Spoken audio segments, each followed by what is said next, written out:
SC Genius. Друзья, всех приветствую! Сегодня поговорим о полноразмерных наушниках от компании Belon. Модель называется B50, и их стоимость составляет $120. Приходят они вот в таком огромном черном чехле на замке.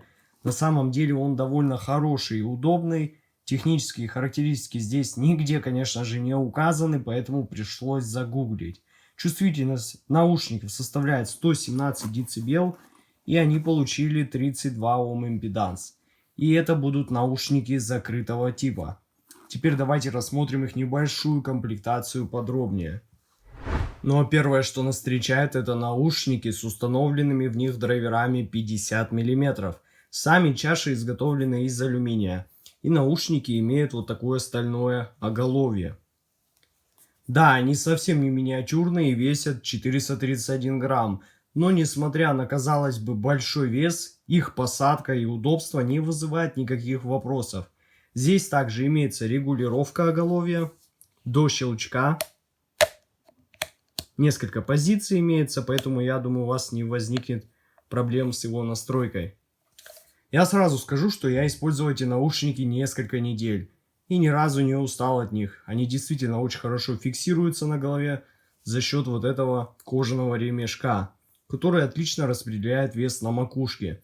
Ну и определенно стоит похвалить эти толстенные, но мягкие кожаные амбушюры.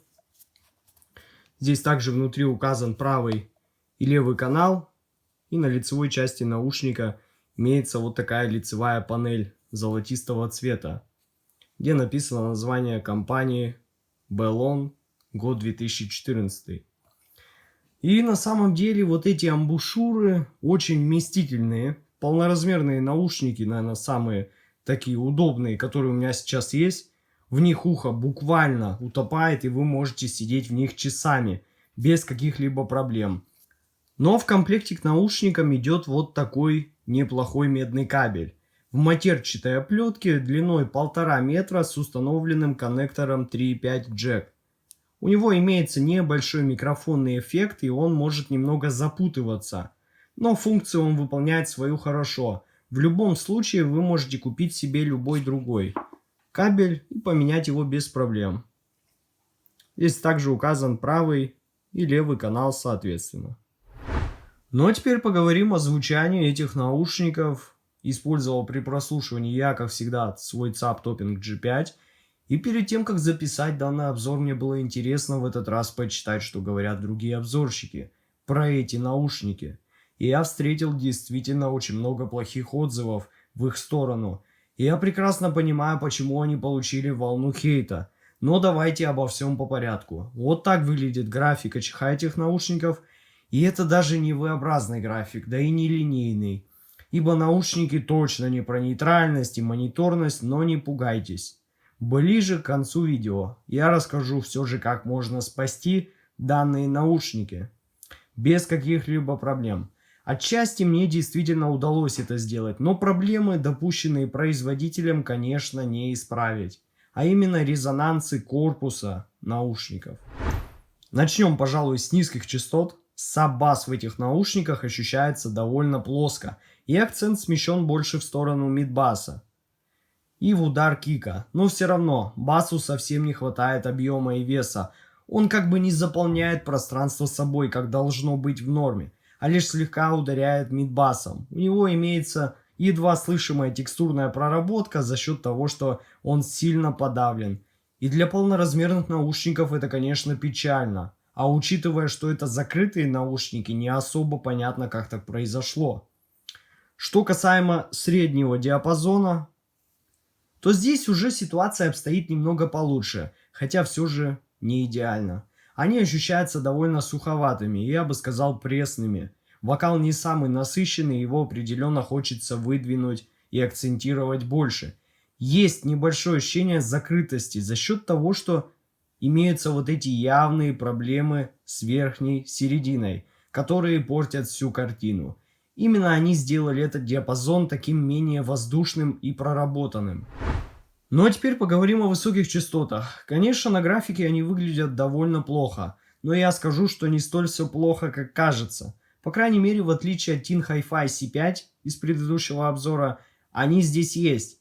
И имеют неплохо выраженные и подчеркнутые акценты на тарелках. Переходные процессы в виде транзиентов ощущаются довольно хорошо. Но, конечно, этот диапазон тоже совсем не раскрыт до конца. Количество воздуха неплохое, но не самое высокое. Ну и также хочется получить большего разделения и детализации в этом диапазоне. Ну уж слишком явно ощущаются здесь вот эти провалы. Ну а звуковая сцена и визуализация в наушниках Belon B50 на удивление получилась довольно широкой и правильно построенной. Она не самая глубокая и больше уходит в прорисовку образа в ширину, но по крайней мере не ощущается так зажато. И близко и сконцентрировано, как в моих наушниках от бренда Audio-Technica, с которыми я и сравнивал эти Belon. Ну и как обещал, друзья, я делюсь с вами своим пресетом эквалайзера, чтобы спасти данные наушники. Иначе, конечно, как вы понимаете, слушать без него их это не самое веселое времяпровождение. Пройдемся быстро по настройкам, и я скажу, что исправлял в них. Сразу скажу, что мой пресет, наверное, не является самым идеальным и правильным, но, по крайней мере, я пытался исправить проблемы этих наушников. Если бы их АЧХ была более ровная и имела меньше провалов, то все было бы намного проще. Использовал я Runlabs для коррекции АЧХ этих наушников. Там очень удобный параметрик эквалайзер, но вы можете использовать бесплатный эквалайзер, например, эквалайзер Apple.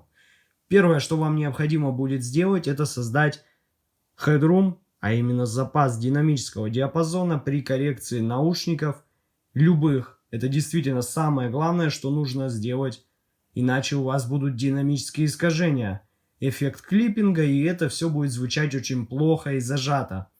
Запас динамического диапазона для своего пресета эквалайзера я выбрал и поставил на минус 6 дБ. Но вы можете ставить и больше. Например, минус 8 дБ, минус 12, минус 14.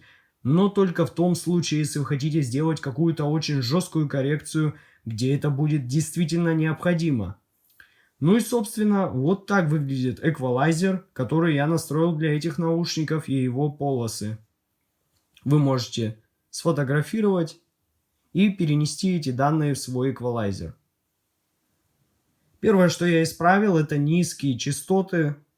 Я банально усилил их на 6 дБ, но можно сделать и больше или меньше. Все на ваш вкус. И тогда они уже наконец-то начали заполнять собой пространство, подтянулась текстура, которая теперь стала слышна вместе с басом. А если баса нет, то и текстуры не будет слышно. Это естественно. Ну и самое непростое было, это улучшить средние частоты и верхнюю середину, потому что там имелись довольно ощутимые провалы. В целом у меня это получилось, хотя может не прямо идеально. Но по крайней мере вокальная часть и ударные звучат уже намного лучше и весомее. Это звучит теперь приятно. Но вы можете попробовать поиграться под себя с этим эквалайзером, используя мой пресет. Ну, естественно, я немного исправил высокие частоты, добавил больше воздуха, чтобы сделать звучание более воздушным и правильным. Ну а вывод по данной модели наушников у меня получился таков. Belon B50, как по мне, получились привлекательными наушниками, но их внешность оказалась обманчива. Их сборка и монолитная конструкция не вызывает никаких вопросов, но что случилось с их звучанием из коробки действительно остается для меня загадкой. У них не особо понятная звуковая подпись, которая без эквалайзера звучит ну прям действительно странно и вызывает много вопросов. Я рекомендую использовать эти наушники только с полной коррекцией АЧХ. Ссылка на покупку наушников находится в описании и в закрепленном комментарии под видео. Подписывайтесь на мой канал, не забывайте ставить лайки. Всем удачи, всем пока.